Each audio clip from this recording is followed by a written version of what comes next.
Dimanche passé, nous avons commencé à parler sur le nom de l'Église. Parce que j'avais dit que nous allons parler sur la vision, la mission, le nom de l'Église, le message de l'Église. Et Dieu nous a fait la grâce de pouvoir parler sur la vision. Nous avons parlé sur la mission de l'Église. Et comme nous avons bien compris cela, il était primordial de parler du nom de l'Église. Le nom de l'Église, le nom de notre Église, c'est la mission chrétienne Bethesda. Pourquoi Bethesda? Que signifie Bethesda? Nous avons exploité le livre de Jean chapitre 5 depuis le dimanche passé, qui nous explique en profondeur l'histoire de la piscine de Bethesda. Et aujourd'hui, nous allons reprendre le même chapitre que nous avons vu le dimanche passé. Nous allons lire dans le livre de Jean chapitre 5, la même chose que nous avons vu le dimanche passé. Nous allons continuer de couler dans cette atmosphère. Jean chapitre 5, à partir du premier verset. Jean chapitre 5, de 1 à 10. Nous allons lire pour la gloire de Dieu. Je lis pour la gloire de Dieu. Jean chapitre 5, versets 1 à 10. Après cela, il y eut une fête des Juifs et Jésus monta à Jérusalem. Or, à Jérusalem, près de la porte des brebis, il y a une piscine qui s'appelle en hébreu Bethesda et qui a 5 portiques. Sous ces portiques étaient couchés un grand nombre de malades, des aveugles, des boiteux, des paralytiques qui attendaient le mouvement de l'eau. Car un ange descendait de temps en temps dans la piscine et agitait l'eau, et celui qui est descendu le premier après que l'eau avait été agitée était guéri, quelle que fût sa maladie. Là se trouvait un homme malade depuis 38 ans. Jésus, l'ayant vu coucher et sachant qu'il était malade depuis longtemps, lui dit, « Veux-tu être guéri ?» Le malade lui répondit, « Seigneur, je n'ai personne pour me jeter dans la piscine quand l'eau est agitée, et pendant que j'y vais, un autre descend avant moi. » « Lève-toi, lui dit Jésus, prends ton lit et marche. » Aussitôt cet homme fut guéri, il prit son lit et marcha. C'était un jour de sabbat. Les Juifs dirent donc à celui qui avait été guéri, « C'est le sabbat, il n'était pas permis d'emporter ton lit. » Amen. Amen. Est-ce qu'on peut acclamer Dieu pour sa parole? Alors, comme nous avons dit depuis dimanche passé, le chapitre 5 du livre des Jean commence par la phrase « après cela ». Après cela. Si on dit « après cela », c'est qu'il y a eu avant cela. C'est qu'il y a eu avant cela. La toute première phrase de ce chapitre nous montre un enchaînement d'événements qui se sont déroulés avant le chapitre 5. La Bible dit, Jésus, si vous lisez dans le chapitre 4 et dans le chapitre qui précède le chapitre 5, Jésus arrive dans une ville qu'on appelle la Samarie. Et là, Jésus va rencontrer une femme prostituée. Il va prêcher la parole à cette femme et transforme cette femme en une évangéliste qui a prêché la parole dans toute la ville de la Samarie et tout le monde est venu voir Jésus. Après cela, Jésus est descendu dans la ville de Capernaum. Là, dans cette ville, il y avait un officier du roi dont son fils était malade. Et cet homme, cet officier du roi, demande à Jésus de guérir son enfant. Et Jésus a guéri son enfant. Après cela, Jésus monte à Jérusalem parce qu'il y avait une fête. Donc nous voyons ici une succession d'événements. Bien-aimés, ceci montre que Jésus ne se limite pas à ce qu'il a déjà fait hier, à ce qu'il a déjà accompli hier. Même s'il a guéri avant, il ne va pas se limiter là. Même s'il a béni avant, il ne va pas se limiter là. Même s'il a fait des grandes choses avant, il ne va pas se limiter là. Je vais dire à une personne que ceux qui ont vu le miracle de Jésus n'ont pas fini le miracle. Ceux qui ont été guéris hier n'ont pas fini la guérison de Jésus. Ceux qui ont été bénis hier n'ont pas fini la bénédiction de Jésus. S'il a béni hier, il peut aussi bénir aujourd'hui. S'il a élevé hier, il peut aussi élever aujourd'hui. S'il a transformé, changé les vies des gens, il peut aussi le faire aujourd'hui. Et ce matin, je dis que Dieu va faire dans ta vie de grandes choses au nom de Jésus. Je veux que tu bouges, je veux que tu sois vivant. Dieu va faire des choses dans ta vie au nom puissant de Jésus-Christ. Ce qu'il a fait hier, il n'a pas fini de faire. Il va continuer à le faire. Et tu le verras dans le nom puissant de Jésus-Christ. Il y a un après cela. Est-ce que tu peux dire après cela? Dis encore après cela. Il y a un après. Si dans ta vie il y a une tristesse, sache qu'après la tristesse, il y aura la joie. Si dans ta vie il y a une déception, sache qu'après cette déception, il y a quelque chose que Dieu prépare pour faire pour ta vie. S'il y a des portes qui étaient fermées hier, sache qu'il y a un après cela. Dieu va ouvrir des portes et tu vas le vivre dans le nom puissant de Jésus-Christ. Après cela, il y eut une fête des Juifs. Et Jésus monta à Jérusalem. Or, à Jérusalem, près de la porte de brebis, il y a une piscine qui s'appelle en hébreu Bethesda. Bethesda. Le dimanche passé, nous avons commencé à parler de nom. Nous avons dit que Jésus a brisé le processus de la piscine de Bethesda et l'a transformé à une autre chose. Aujourd'hui, puisque nous parlons du nom, nous allons voir ce matin comme thème Jésus-Christ, la vraie maison de miséricorde et la vraie piscine de Bethesda. Après cela, il y eut une fête des Juifs et Jésus monta à Jérusalem. Or, à Jérusalem, près de la porte des brebis, il y a une piscine qui s'appelle en hébreu Bethesda. Que signifie Bethesda? J'ai profondément expliqué cela le dimanche passé. Je parlais de tout ça, j'ai expliqué le nom, le pourquoi, j'ai parlé en profondeur. Que signifie Bethesda? Bethesda est un mot hébreu composé de deux noms. Le premier nom c'est Beth. Beth signifie maison. Beth signifie maison. C'est pourquoi vous allez voir dans la Bible parlait de Bethléem, maison de miséricorde. Béthanie, maison d'affliction. Bethphagée, maison de figues. Dans tout le monde qui sont précédés par Beth, signifie maison de. Donc quand on parle de Bethesda, Beth signifie maison. Et le deuxième nom c'est Esda. Esda signifie miséricorde. Esda signifie grâce. Esda signifie faveur. Esda signifie compassion. Esda signifie pitié.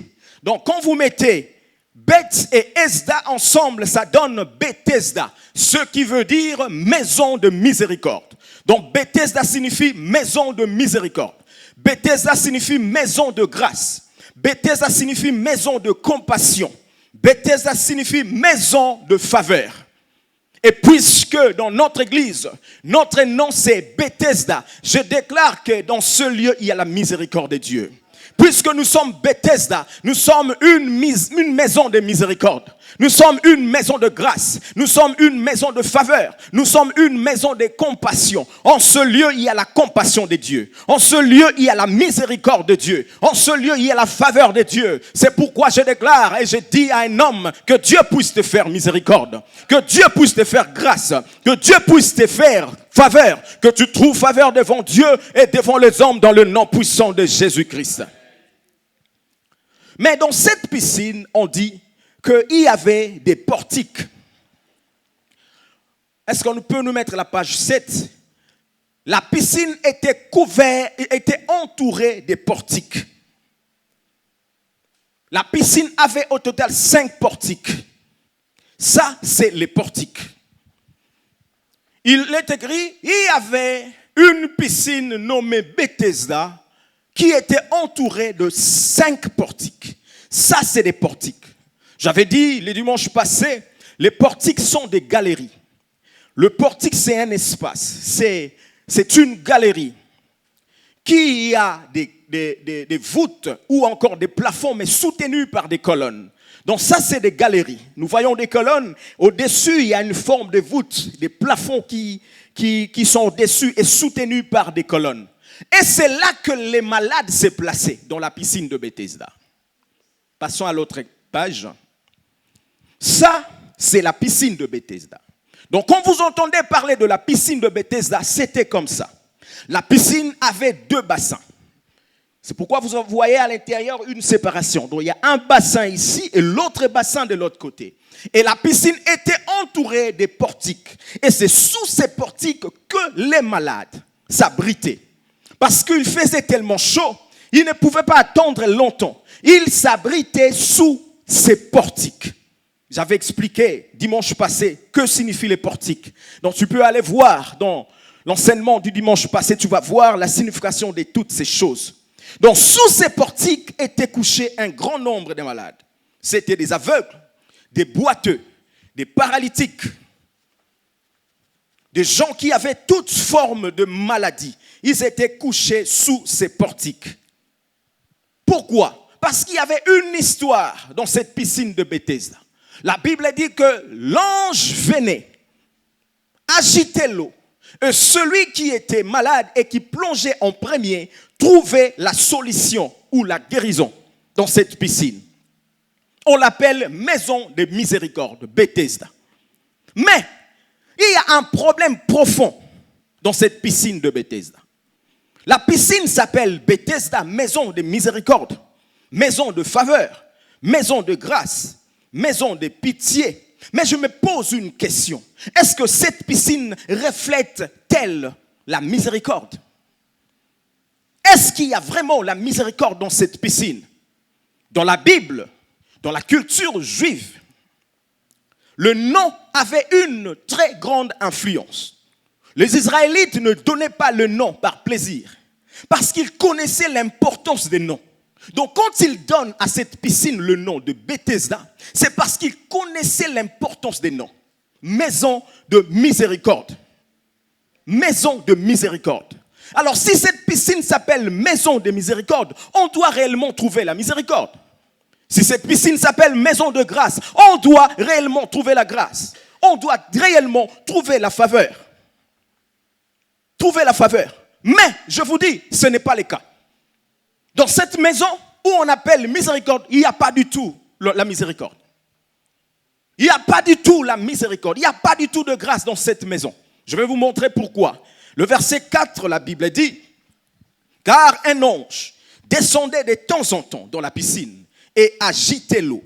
Et celui qui descendait le premier, après que l'eau avait été agitée, était guéri, quelle que fût sa maladie. » L'histoire de cette piscine, comme je dis, c'était qu'un ange descendait pour agiter l'eau.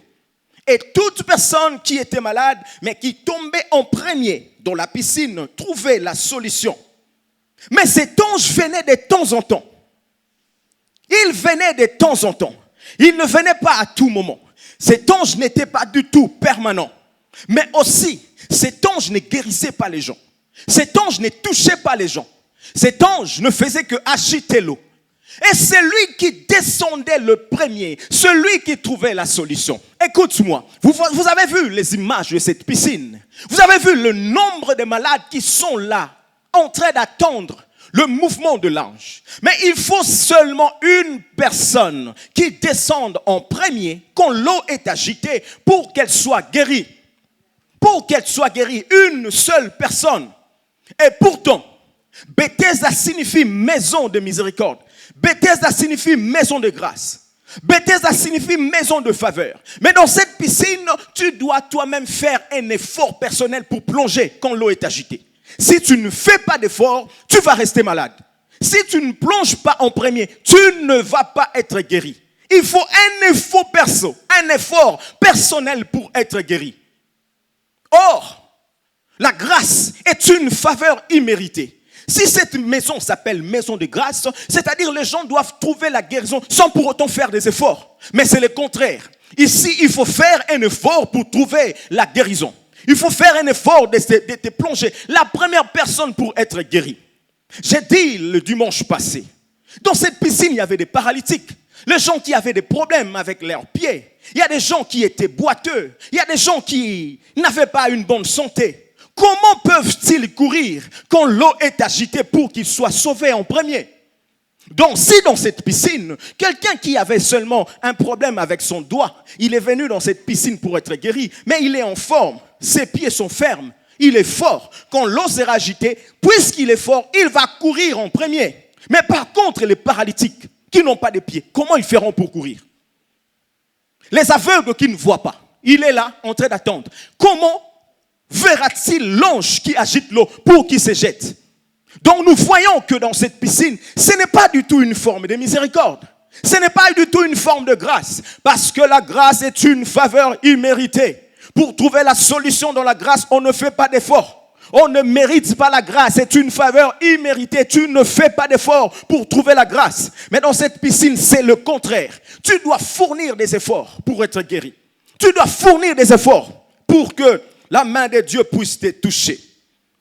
Dans cette méthode que cet ange utilise, il faut faire un grand effort toi-même. Et je me pose la question, cette piscine reflète-t-elle vraiment la miséricorde? Reflète-t-elle vraiment la miséricorde? Je ne trouve pas la miséricorde dans cette façon de faire. Écoute, dans la structure de cette piscine, je relève 3 grandes failles ou 3 grandes faiblesses. 3 grands problèmes qui faisaient la faiblesse de cette piscine. 1. Le temps de la visitation inconnu et limité. Le temps de la visitation inconnu et limité. La Bible dit, cet ange descendait de temps en temps dans la piscine. Il descendait de temps en temps. Le temps de la visitation de l'ange n'est pas déterminé. Il ne savait pas quand est-ce que l'ange va descendre. Donc, si l'ange était descendu hier, pour que l'ange descende encore, on ne savait pas. Ça pourrait prendre 3 mois. Ça pourrait prendre 6 mois. Ça pourrait être même 1 année après. On ne voyait pas l'ange. Donc, le problème avec ces structures, cette manière de faire, de fonctionner de cette piscine, c'est que le temps de la visitation de l'ange est inconnu et limité. On ne sait pas exactement quand est-ce que l'ange va descendre. Les textes de la Bible ne précisent pas le moment et le nombre de fois où l'ange descendait dans la piscine. Certains enseignements ou certaines prédications suggèrent une fréquence d'1 fois l'année. Donc, il y a des gens, des chercheurs, des prédicateurs qui ont dit que l'ange descendait 1 seule fois l'année. Mais la Bible ne précise pas cela. Donc, on ne savait pas quand est-ce que l'ange va descendre. Donc, si l'ange était là le mois de juin, on ne sait pas si ça sera encore l'année prochaine que l'ange doit descendre. Cet ange venait de temps en temps. Il ne venait pas à tout moment. Et il n'était pas là en permanence. Or, Bethesda signifie maison de miséricorde.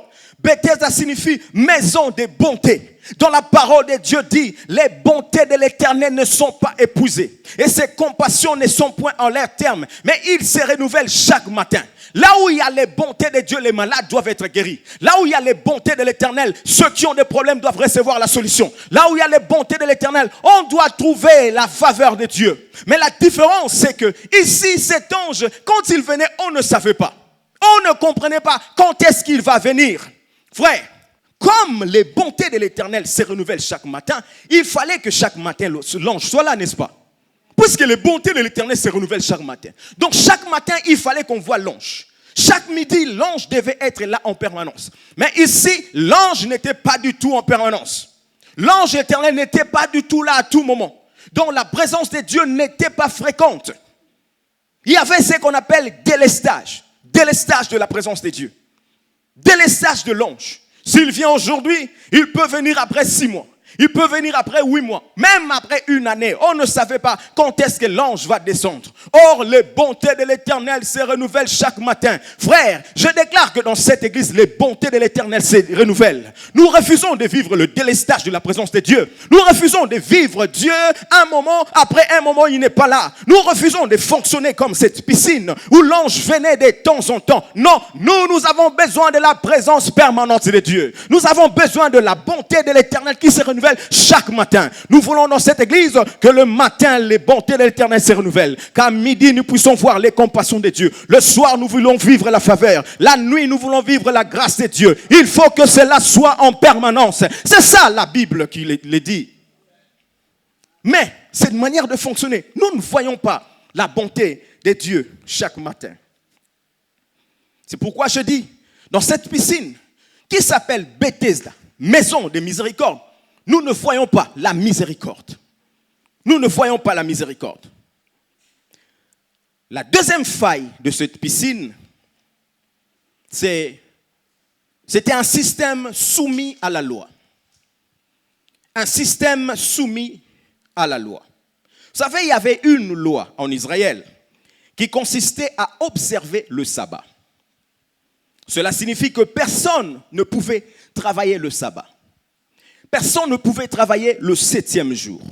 Donc, cet ange aussi ne pouvait pas guérir le jour du sabbat.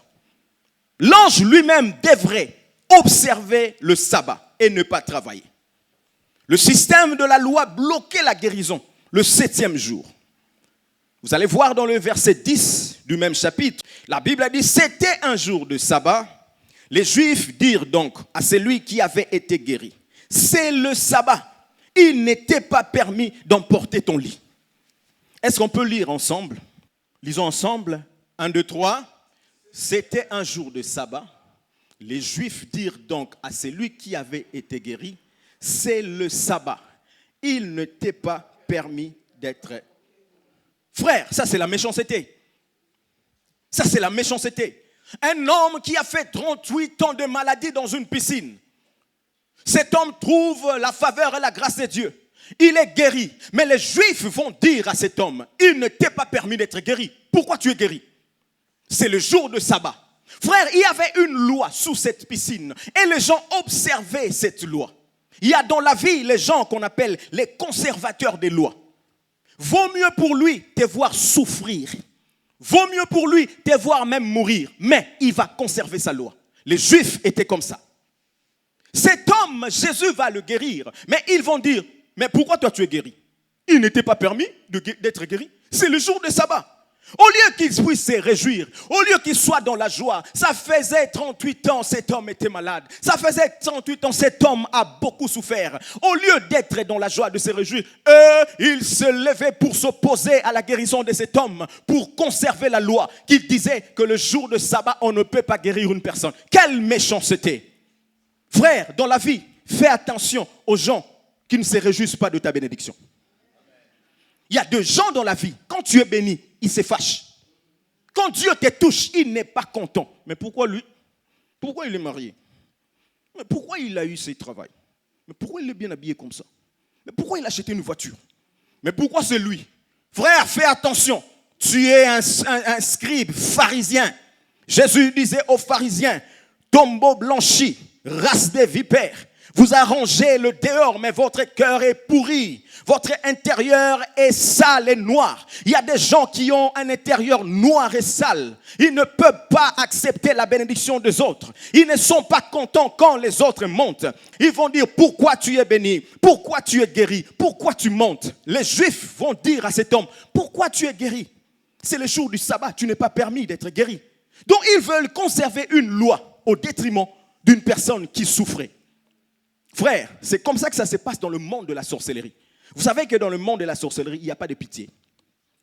Ton enfant que tu aimes là, beaucoup là, le jour il t'appelle maman, maman. Mais quand il part dans leur monde là, s'il est sorcier, si on lui dit de te bouffer, il va te bouffer. Donc, vaut mieux pour lui de conserver la loi de la sorcellerie et te voir souffrir. Cet homme souffre pendant 38 ans, mais les Juifs sont contents. Comme on est le jour du sabbat, c'est une loi. On préfère respecter la loi. Mais toi, souffre. Si tu vas mourir, meurs. Ils n'ont pas de compassion. C'est pourquoi je dis dans cette piscine, cette manière de fonctionner de la loi, il n'y a pas du tout la compassion. Il n'y a pas de miséricorde. Tu peux avoir un mari sorcier dans le monde des ténèbres. Frère, tu souffres. Tu n'as pas de travail. Tu tombes malade. Mais il te regarde. Chérie, ça va? Mais c'est lui qui te fait ça. Donc, vaut mieux pour lui de conserver dans son monde, la loi de la sorcellerie, et te voir souffrir. Et beaucoup de gens sont comme ça, sous le joug de l'ennemi, sous le poids de l'ennemi. Les gens qui conservent des lois sataniques au niveau des familles, ils veulent faire souffrir toute la famille, mais lui, il va conserver la loi. C'est ça le problème de cette piscine de Bethesda. Il n'y avait pas du tout de pitié, pas de compassion. Il fallait faire un effort personnel, plonger dans l'eau pour être guéri. Si tu ne fais pas d'effort, tu ne seras pas guéri. Mais aujourd'hui, ce matin, je lève ma main droite et je déclare que toute loi qui te condamne dans la souffrance, que cela tombe au nom de Jésus. Toute loi qui te condamne dans la malédiction, toute personne qui ne veut pas te voir monter, qu'elle tombe au nom puissant de Jésus. Si Jésus-Christ s'est levé, il a brisé le sabbat, il a brisé la loi du sabbat. Qui es-tu pour bloquer ton frère? Qui es-tu pour bloquer ta soeur? Qui es-tu pour bloquer cette église? Cette église s'appelle Bethesda, maison de miséricorde. Tous les conservateurs de la loi qui veulent voir cette église mourir, j'ai dit que Dieu s'est tourné contre vous. Vous allez échouer dans le nom puissant de Jésus-Christ. Il n'y a pas de loi qui peut empêcher Jésus à opérer. Est-ce que Jésus ne savait pas que c'était le sabbat? Oui, il savait. Donc le jour de la guérison de cet homme paralytique, c'était le jour de sabbat. Or, ces gens ne savaient pas. Eux, ils sont en train d'observer le sabbat. Or, le maître de sabbat s'appelle Jésus-Christ. Il est venu lui-même faire son entrée le jour du sabbat parce que lui-même s'appelle le sabbat. Quand vous dites qu'on ne va pas faire ça, lui, il vient changer les lois qui étaient établies des années et des années. Avant même que Jésus ne naisse, il y avait déjà cette loi. Mais quand il est venu, il a aboli la loi. Il a guéri quelqu'un le jour du sabbat. Quelle est cette loi qui te bloque? Quelle est cette loi qui t'empêche de monter? Quelle est cette loi qui dit que toi, tu ne peux pas aller de l'avant? Le maître de sabbat est là ce matin. Le maître de sabbat est là ce matin. Il va briser toute loi qui t'empêche de monter dans le nom de Jésus. Et comme le maître de sabbat regardait cet homme, il lui a dit, lève-toi, prends ton lit et marche. Aujourd'hui, je déclare, lève-toi, prends ton lit et marche. Lève-toi, prends ton lit et marche. Lève-toi dans la pauvreté. Lève-toi dans la malédiction. Lève-toi dans l'envoûtement. Lève-toi dans les limitations. Lève-toi, prends ton lit et marche au nom de Jésus. Est-ce que tu peux dire amen très fort? Dis encore amen. Dis, je sors des lois des familles. Je sors des lois des bourreaux. Je sors des lois des malédictions. Je sors des limitations. Cet homme a fait 38 ans. 38 ans sous la loi. Sous les forces sataniques qui le bloquaient. Mais ce jour-là, c'était son jour. J'ai dit ce matin, c'est ton jour. Si tu le crois, tu vas le voir au nom puissant de Jésus. La troisième loi, ou la troisième faille dans cette structure, dans cette piscine, c'est la loi du plus fort dans la maison de la grâce. La loi du plus fort dans la maison de la grâce. Regardez le fonctionnement de cette piscine. L'ange descend, il agite l'eau. Au lieu de guérir les gens, il ne guérit pas les gens. Au lieu de toucher les gens directement, qu'ils soient guéris, il ne touche pas les gens. Lui, il ne fait que agiter l'eau et il part. Celui qui tombe en premier, c'est lui qui va trouver la solution. Donc, il faut être fort dans cette piscine, te battre, faire violence pour avoir la guérison. Si tu n'es pas fort, tu n'auras pas la guérison. C'est pourquoi je l'appelle la loi du plus fort dans la maison de la grâce. Or, la grâce est une faveur imméritée. Comment tu vas me dire de faire des efforts dans la maison de la grâce? Comment tu vas me dire de fournir des efforts là où on ne fait pas d'efforts pour mériter la grâce? La grâce est une faveur imméritée. Mais dans cette maison de la grâce, il faut fournir un effort. Il faut être le plus fort, le plus fort. Le plus fort pour être guéri. Et les boiteux qui sont là, et les aveugles qui sont là, ils sont faibles. Pourtant, la grâce est une faveur imméritée. La grâce, frère, est inconditionnelle et gratuite. Pourquoi on doit me dire de payer pour avoir la grâce? Pourquoi on doit me dire de faire des efforts pour avoir la grâce? Alors que la grâce est inconditionnelle, la grâce est imméritée. Ephésiens chapitre 2, verset 8, la Bible dit, c'est par la grâce que vous êtes sauvés, par le moyen du salut, par le moyen de la foi. Et cela ne vient pas de vous, c'est le don de Dieu. Je réponds, c'est par la grâce que vous êtes sauvés, par le moyen de la foi. Et cela ne vient pas de vous, c'est le don de Dieu. Frère, devant la grâce, on ne fournit pas d'effort. Ça ne vient pas de toi, c'est un don de Dieu. C'est un don de Dieu, ça ne vient pas de toi. La grâce est une faveur imméritée, c'est un don de Dieu, ça ne vient pas de toi. Frère, je vais trouver grâce devant Dieu. J'ai besoin de trouver grâce devant Dieu. J'ai besoin de trouver miséricorde devant Dieu. J'ai aussi combattu depuis longtemps. Je me suis battu comme cet homme, cette paralytique. Parce que ça ne veut pas dire que cette paralytique était toujours couchée. Non. Il entendait aussi le mouvement de l'eau. Il faisait aussi des efforts pour venir. Mais quand il venait, il y a toujours des gens qui tombaient avant lui. Il a fait des efforts pendant 38 ans. 38 ans d'efforts. Il était fatigué. Frère, tu es fatigué de faire des efforts dans ce domaine. Quel est ce domaine qui te fatigue? Lui, il a fait 38 ans d'efforts. Je ne sais pas, toi, tu fais combien d'années maintenant? Tu fais des efforts pour avoir ce que tu as besoin. Tu fais beaucoup d'efforts pour que Dieu puisse te visiter ta famille. Tu fais comme ça. Cet homme a fait beaucoup d'efforts. Mais puisqu'il était marginalisé, il ne pouvait pas. Pendant qu'il allait, une autre personne s'est jetée avant lui. Quelqu'un a été béni avant toi. Pendant que toi tu partais, lui, il a été déjà béni. Il célèbre la bénédiction. Quelqu'un est monté avant toi, alors que tu as fait d'efforts. Parce que tu vas dire, pasteur, tu ne sais pas tout ce que je fais. Tu ne sais pas par quoi je suis passé. Ne t'en fais pas, je comprends bien. Je comprends les efforts que tu as faits. Je comprends tout ce que tu as fait et Dieu les comprend parfaitement. Cet homme a fait beaucoup d'efforts, mais il ne pouvait pas. Il ne pouvait pas. Il a fait beaucoup d'efforts.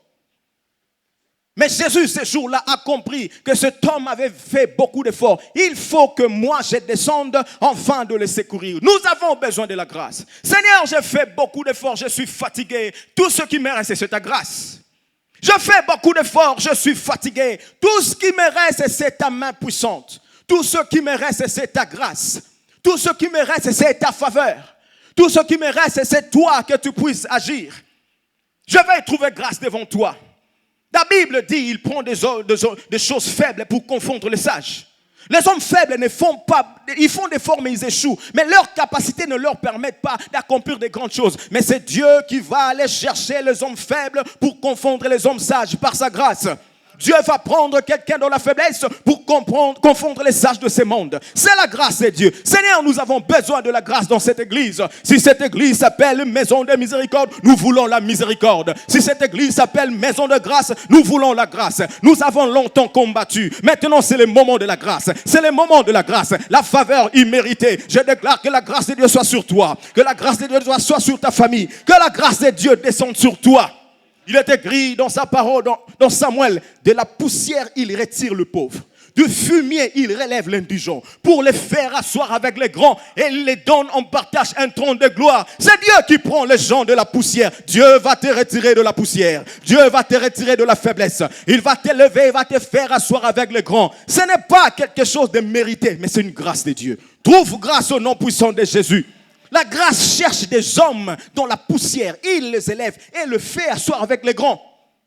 Tu vas t'asseoir avec les grands au nom puissant de Jésus. La Bible dit Joseph était dans la prison. Il a souffert. Sa famille, ses frères l'ont vendu aux marchands. Les marchands l'ont vendu auprès de Potiphar. Il arrive chez Potiphar. La femme de Potiphar cherche des problèmes avec lui. Potiphar l'envoie en prison. Regarde-moi ce parcours. Qui t'a vendu, frère? Qui t'a vendu, mon frère? Il y a même des gens des familles qui vendent leurs propres frères.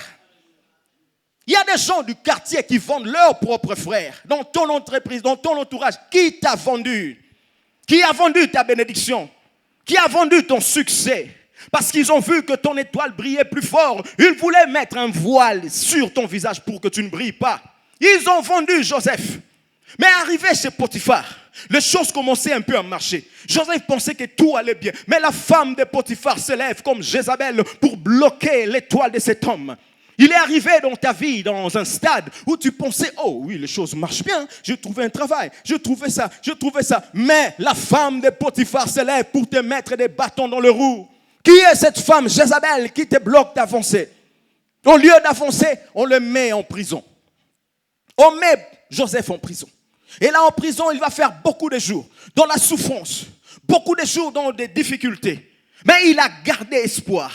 Il avait toujours bonne mine. Frère, même si tu passes des moments difficiles, sois dans la joie. Même si tu passes des moments difficiles, garde la confiance en Dieu. Ne montre pas à tout le monde que tu es triste. Ne montre pas à tout le monde que tout ne va pas bien. Joseph était en prison, mais il était en bonne mine plus que tous les prisonniers. Tu n'es pas comme n'importe qui. Tu es le Joseph de ta famille. Tu es le Joseph de ton entourage. Tu es le Joseph dans cette église. Même si les choses ne vont pas bien, toi garde la bonne mine parce que c'est lui qui en toi est fidèle. C'est lui qui a fait la promesse est fidèle. Il accomplira la promesse qu'il a donnée. Même si ça tarde, attends-la car la promesse s'accomplira. Cette église, nous verrons la promesse de Dieu. Cette église, nous verrons la gloire de Dieu. Dans ta vie, tu verras la gloire de Dieu. Tu es comme Joseph. Mais là où il n'y avait plus d'espoir, Joseph se réveille un bon matin. Il voit les gardes de Pharaon venir en prison. Il a dit à Ali, c'est fini pour moi. Je vais mourir. C'est fini pour moi. On dit, on cherche un homme qui s'appelle Joseph. Qu'est-ce que je fais encore? Qu'est-ce que je fais encore? La Bible dit, ces hommes sont arrivés, Joseph tremblait. Mais ils lui ont dit, Joseph, n'aie pas peur. Pharaon a besoin de toi. Pharaon a besoin de toi. Frère, je te dis, n'aie pas peur. Pharaon te cherche. Pharaon cherche une personne. Pharaon cherche une personne pour te faire du bien. Pharaon a besoin de toi. Pharaon te cherche. La Bible dit, Joseph se rasa. Il mit des beaux vêtements pour aller dans le palais royal. La Bible dit Joseph se rasa. Frère, ce matin, je viens te raser. J'enlève sur ton visage tout ce qui met la tristesse. J'enlève sur ton visage tout ce qui fait que tu sois comme une vieille, comme un vieux désespéré. J'enlève la tristesse sur ton visage. Quand les gens vont te voir, ils ne verront plus la tristesse, mais ils verront un visage rayonnant de gloire. Car ce que la Bible dit, quand on tourne le regard vers l'Éternel, on est rayonnant de joie et le visage ne se couvre point d'honte. J'enlève la honte dans ta vie au nom de Jésus. J'enlève la honte sur ton visage au nom de Jésus. J'enlève la honte dans le nom de Jésus. Joseph se rasa. Il a mis des beaux vêtements et il est arrivé chez Pharaon. Pharaon, je suis là. Oh Joseph, on m'a parlé de toi. On m'a dit que dans ce pays, la seule et l'unique personne qui peut nous donner la solution, c'est toi. Ha! Regarde Joseph, j'ai fait un rêve. J'ai vu ça.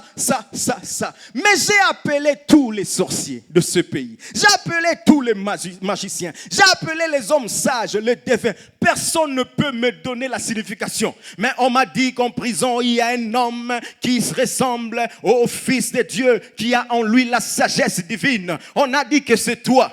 Joseph, avec toute humilité, il a dit, ô roi, vis éternellement. Ce n'est pas moi, mais il y a un Dieu au ciel qui s'est donné la solution là où il n'y a pas de solution. Hey, frère, il y a un Dieu qui te donnera la solution. Il y a un Dieu qui va te faire distinguer. Il y a un Dieu qui va te faire qualifier. Là où tout le monde est disqualifié, tu seras qualifié au nom de Jésus.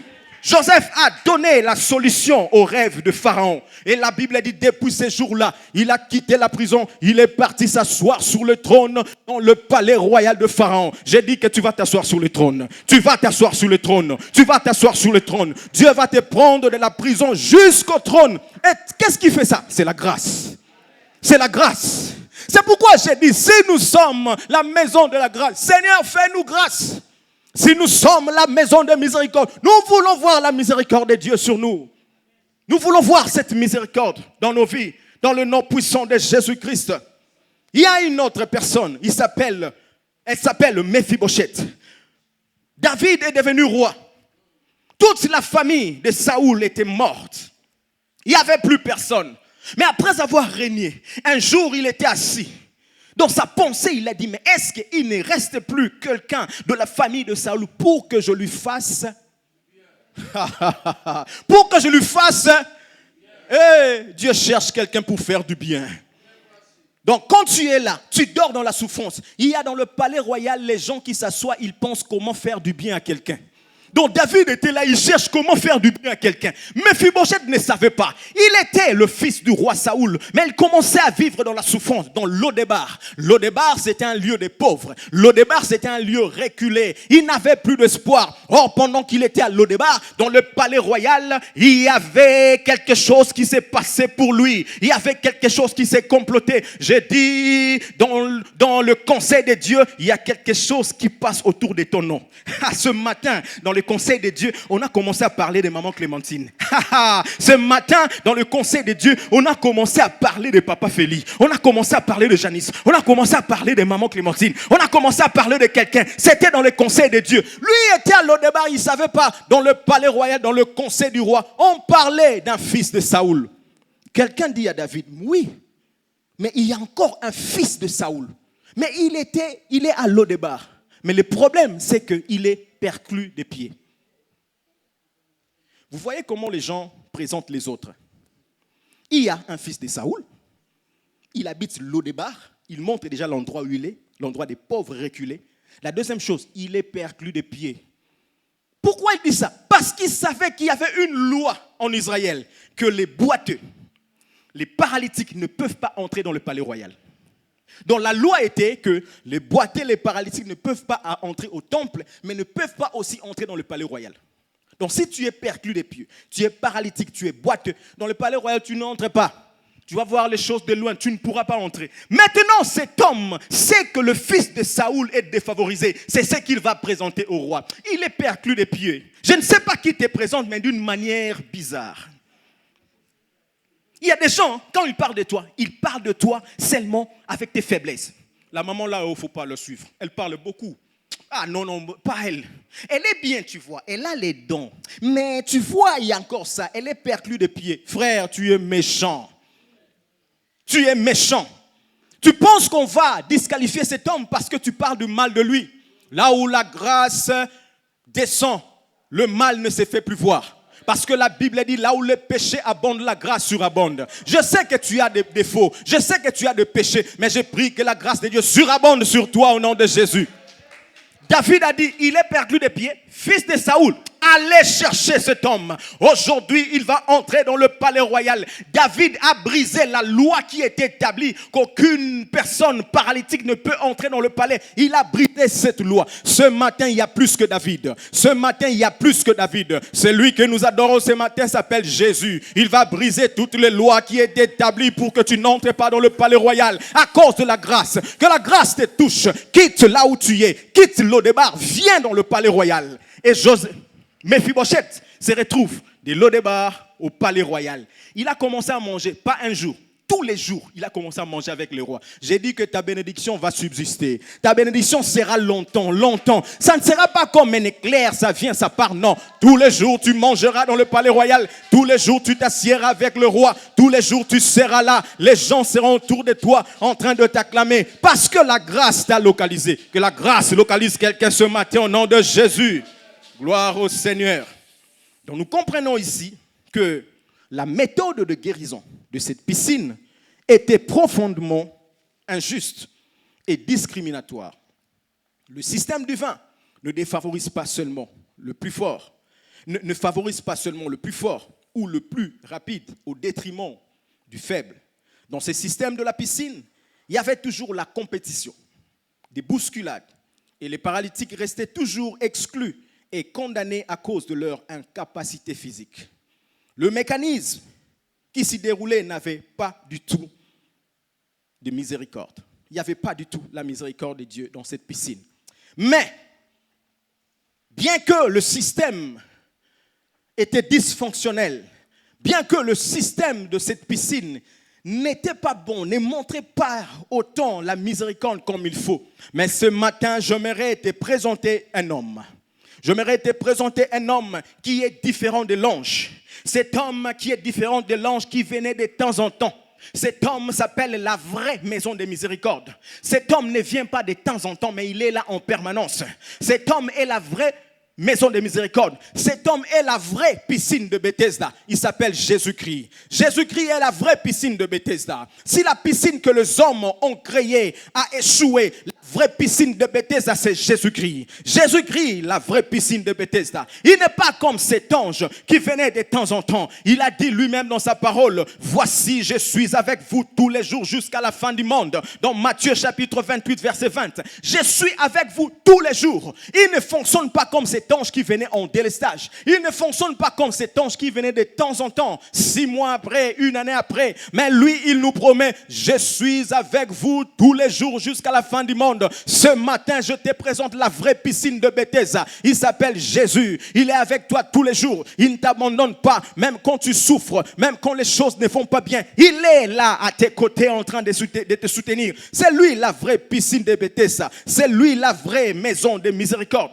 Sa miséricorde n'a pas de sabbat. Si l'ange pouvait observer le sabbat, même l'ange ne peut pas guérir le jour de sabbat. Mais Jésus-Christ, sa miséricorde ne tient pas compte du sabbat. Elle n'a pas de raison sèche. Elle est permanente aujourd'hui, elle est permanente demain et elle est permanente en ces moments où je te parle. C'est lui la vraie piscine de Bethesda. La Bible dit, il dit dans sa parole, « Venez à moi, vous tous qui êtes fatigués et chargés, et je vous donnerai du repos. » Toi qui es fatigué ce matin, parce que tu as lutté longtemps. Cet homme a fait 38 ans, il était fatigué. Je ne sais pas, toi, tu as fait combien d'années? Tu es fatigué de ces problèmes. Tu es fatigué d'être comme tu es. Mais il dit, venez à moi, vous tous qui êtes fatigués, chargés, et je vous donnerai du repos. Jésus est la vraie piscine de Bethesda. Même si tu as commis le mal, même si tu as commis le péché, viens te jeter dans la piscine. Il va te pardonner, il va te laver. Même si tu as commis des fautes énormes, tu te culpabilises, jette-toi dans la piscine de Bethesda. Il va te laver, il va enlever le mal dans ta vie. Il a pardonné à la femme samaritaine et a promis à la femme samaritaine de lui donner de l'eau vive. Jésus est la vraie piscine de Bethesda. Jésus est l'eau vive, l'eau de vie. Si tu bois cette eau, les sources d'eau vive couleront de ton sein. C'est pourquoi il est écrit dans Jean chapitre 4, versets 6 à 14. Jean chapitre 4, versets 6 à 14. Là se trouvait le puits de Jacob. Jésus, fatigué du voyage, était assis au bord du puits. C'était environ la 6e heure. Une femme de Samarie vint puiser de l'eau. Jésus lui dit, « Donne-moi à boire. » Car ses disciples étaient allés à la ville pour acheter des vivres. La femme samaritaine lui dit, « Comment, toi qui es juif, me demandes-tu à boire, à moi qui suis une femme samaritaine? Les Juifs, en effet, n'ont pas de relation avec les Samaritains. » Verset 10.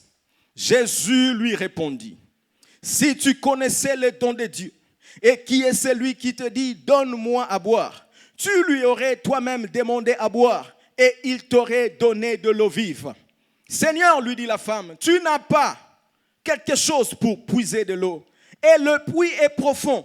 D'où aurais-tu donc cette eau vive? Es-tu plus grand que notre père Jacob, qui nous a donné ce puits et qui en a bu lui-même, ainsi que ses fils et ses troupeaux? Verset 13. Jésus lui répondit, « Quiconque boit de cette eau aura encore soif. Mais celui qui boira de l'eau que je lui donnerai n'aura plus jamais soif. Et l'eau que je lui donnerai deviendra en lui une source d'eau qui jaillira jusque dans la vie éternelle. » Jésus pose la question à cette femme samaritaine. D'abord, pour commencer, il demande à la femme de lui donner de l'eau. Parce qu'il était fatigué de voyage. Il était avec ses disciples. Fatigué, il a vu un puits et il est venu vers le puits. Les disciples étaient partis acheter à manger. Donc Jésus arrive là, vers ce puits. Et là, il trouve une femme, la femme samaritaine. Jésus demande à cette femme, « Donne-moi de l'eau. » La femme lui regarde. « Oh, toi qui es juif, tu me demandes à boire. » Quel rapport y a-t-il entre les juifs et les samaritains? Vous savez que nous, les samaritains et les juifs, on ne s'entend pas. Jésus regarde la femme et lui dit, « Si tu savais le don de Dieu et celui qui te demande à boire, tu aurais toi-même voulu lui demander à boire. Et il t'aurait donné de l'eau vive. » Je me pose la question. On parle de l'eau normale. La femme parle de l'eau, mais Jésus parle de l'eau vive. La femme parle de l'eau, mais Jésus parle de l'eau vive. Et il ne se limite pas là. La femme regarde. Tu me parles de l'eau vive. Es-tu plus grand que notre père Jacob, qui nous a donné ce puits et il a bu lui-même? Jésus répond au verset 13. Au verset 13, Jésus lui dit, « Quiconque boira de cette eau aura encore soif. Mais celui qui boira de l'eau que je lui donnerai n'aura plus jamais soif. Et l'eau que je lui donnerai deviendra en lui une source d'eau qui jaillira jusqu'à la vie éternelle. » Qui est cet homme qui peut donner de l'eau qui coulera éternellement et qui ne s'arrêtera jamais? Donc si quelqu'un te donne de l'eau qui va couler éternellement, qui ne va pas s'arrêter, c'est que cet homme-là a la source. Donne-moi à boire. Non, moi, l'eau que j'ai.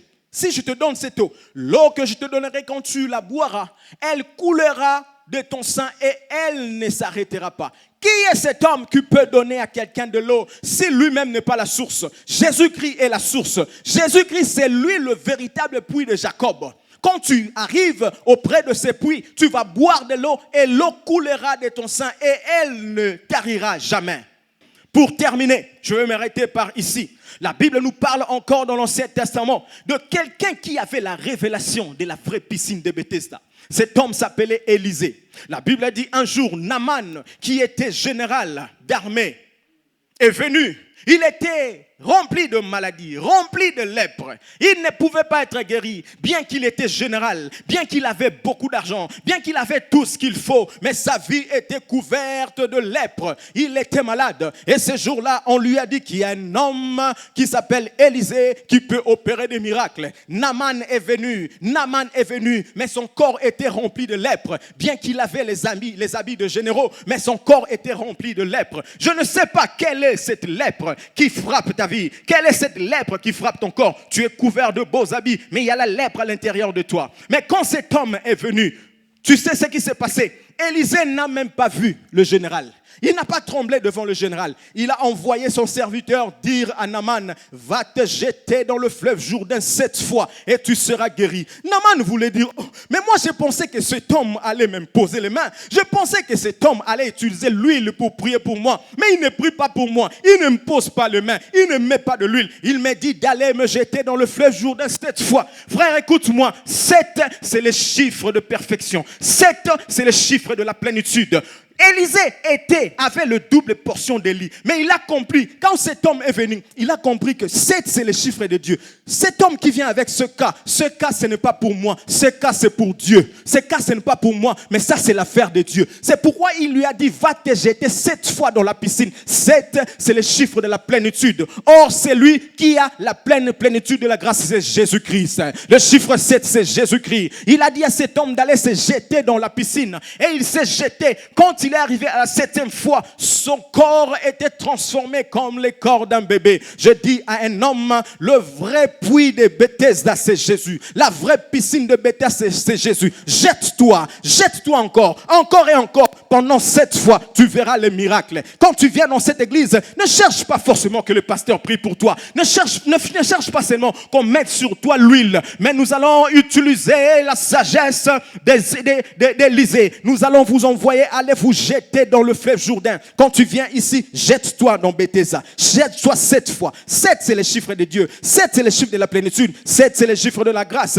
Quand tu te jettes, tu vas trouver la grâce au nom de Jésus. Je déclare ce matin, la vraie piscine de Bethesda, c'est Jésus. Et ce matin, il donne la grâce à une personne. Il fait faveur à une personne. Il fait miséricorde à une personne. Si tu le crois, dis très fort, yes, je le reçois. Dis encore, je le reçois. Acclamons le Seigneur. Mettons-nous debout. Nous allons prier. La vraie piscine de Bethesda, c'est Jésus. Il est la vraie piscine de Bethesda. Mets-toi debout maintenant, nous allons prier. Gloire au Seigneur.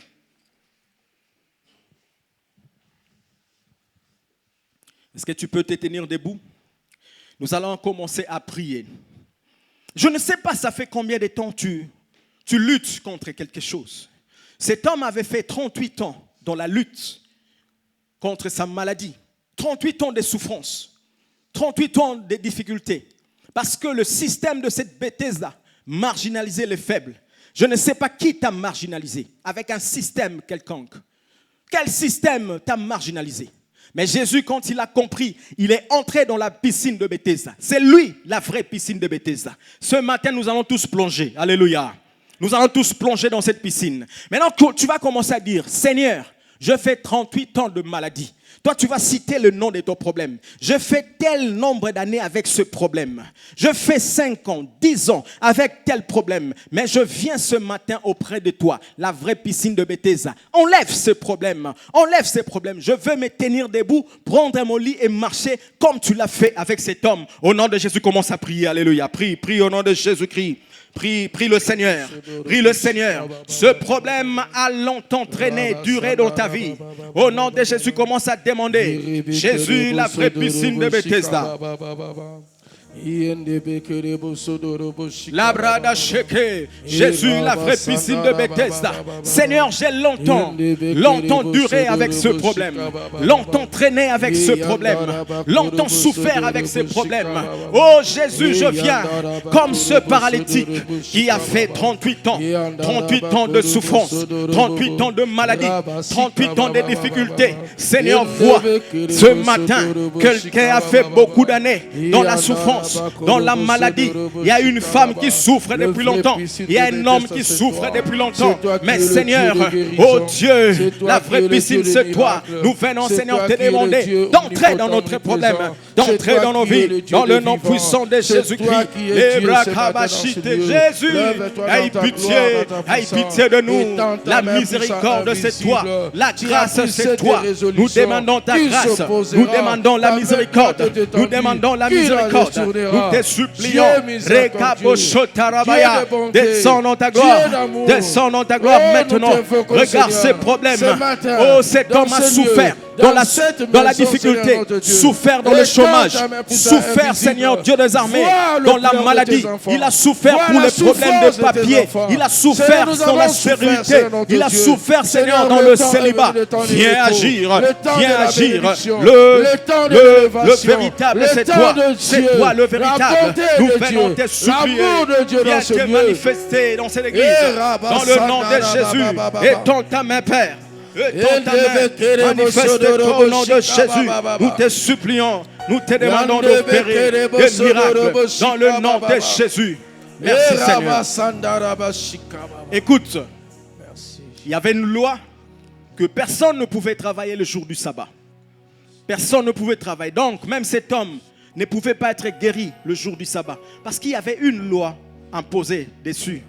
Mais Jésus-Christ est entré, il a brisé cette loi. Il a guéri cet homme le jour du sabbat. Va prier, commence à dire, Seigneur, brise cette loi qui m'empêche de monter. Brise cette loi établie dans ma vie, cette loi établie dans ma famille. Des années, même les membres de ma famille souffrent de la même chose. Cette loi établie sur nous, viens les briser. Même si les gens avaient dit que le sabbat doit être observé. Mais toi, tu es le maître de sabbat. Entre dans ma vie, entre dans cette église, brise cette loi, que je sois libéré au nom de Jésus. Commence à briser au nom de Jésus. Demande à Jésus de briser cette loi. Le sabbat, personne ne peut travailler. Le sabbat, personne ne peut être béni. Mais Jésus-Christ a brisé la loi du sabbat. Il a brisé cette loi. Seigneur, enlève-moi dans cette loi. Il y a une loi qui pèse sur moi. Il y a un joug qui pèse sur moi. Il y a une loi de malédiction sur moi. Il y a une loi de freinage, de blocage. La loi de la famille. La loi, ô Dieu des armées, de l'endroit où j'habite. La loi du canton où j'habite, la loi du territoire où j'habite. Maintenant brise cette loi. Loi de célibat tombe au nom de Jésus. Loi de maladie tombe au nom de Jésus. Loi de pauvreté tombe au nom de Jésus. Loi de chômage tombe au nom de Jésus. Loi de stérilité tombe au nom de Jésus. Seigneur, brise cette loi. Brise cette loi dans ma vie. Dans le nom puissant de Jésus. Je prie que tu enlèves cette joug étranger qui m'empêche d'avancer. Dans le nom de Jésus. Je vais faire une prière. Est-ce que tu peux lever tes mains? Lève tes mains, je veux prier. Lève tes mains, reçois dans la foi. Jésus pose la question à cet homme, veux-tu être guéri? Mais cet homme avait dans sa tête le système. Il a dit, mais je n'ai personne pour me jeter dans l'eau. Non, Jésus ne parle pas de l'eau. Il dit, veux-tu être guéri? Ce matin, Jésus te pose la question, veux-tu être guéri? Veux-tu être touché par Dieu? Veux-tu être libéré? Aie juste la foi. Parce que Jésus ne va pas utiliser la même méthode comme d'habitude. Il va passer par un autre chemin pour te délivrer, te guérir. Maintenant, je prie au nom de Jésus-Christ que la grâce de Dieu descende sur toi. Nous sommes à Bethesda, maison de miséricorde. Maison de grâce, maison de faveur. Je prie que la grâce descende sur toi au nom de Jésus. Je prie que la miséricorde descende sur toi au nom de Jésus. Je prie que la pitié de Dieu soit sur toi au nom de Jésus-Christ. Jésus-Christ a pardonné la femme samaritaine, bien qu'elle était pécheresse, bien qu'elle était une femme prostituée, Jésus l'a pardonnée. Je prie que Jésus pardonne quelqu'un qui a fait le mal en ce lieu. Quelqu'un qui est tombé dans le mal, reçoit le pardon de Jésus. La piscine de Bethesda peut laver quiconque plonge, même si tes péchés étaient rouges comme la cramoisie. Ce matin, Jésus nettoie, Jésus te lave. Merci, Jésus nettoie maintenant. Plonge dans la piscine, plonge dans la piscine. Jésus. Il est en train de te laver, il est en train de te purifier. Jésus. Il y a des gens ici qui sont envoûtés. Les gens ont mis sur eux la saleté. Ce n'est pas toi-même qui l'as voulu, mais il y a un système qui a mis une saleté sur toi. Les gens te voient sale, tu sens mauvais. Il y a l'odeur de la malédiction sur toi. Mais ce matin, tombe dans la piscine. La grâce sur toi te lave, te purifie. Sois purifié. Jésus purifie les maisons. Jésus purifie les familles. Jésus purifie. Il purifie ta vie. Si on avait collé sur ton visage la malédiction, ce matin, Jésus enlève la malédiction. Il te purifie. Il enlève la malédiction, l'envoûtement, l'échec, la pauvreté. Au nom puissant de Jésus-Christ. La vraie piscine de Bethesda, nous te supplions. Nous sommes venus ce matin auprès de toi. Nos problèmes ont beaucoup duré. Nous avons fait plus de 38 ans de maladie. Maintenant ce matin, vraie piscine de Bethesda, fais-nous la grâce. Maison de miséricorde, c'est toi Jésus. Fais-nous la grâce. Fais la grâce à un homme, à une femme. Donne les enfants à une femme. Donne le mariage à une femme. Donne le succès maintenant. Donne le travail maintenant. Donne les documents, le papier à celui qui manque. Ouvre les écluses des cieux. Bénis au nom de Jésus. Nous voulons, Seigneur, à partir d'aujourd'hui, tous les jours que nous viendrons ici, quand nous entrerons, que nous puissions trouver la miséricorde, la grâce, la faveur et la compassion de Dieu. Dans le nom de Jésus, nous avons prié. Amen. Acclame le Seigneur pour sa parole.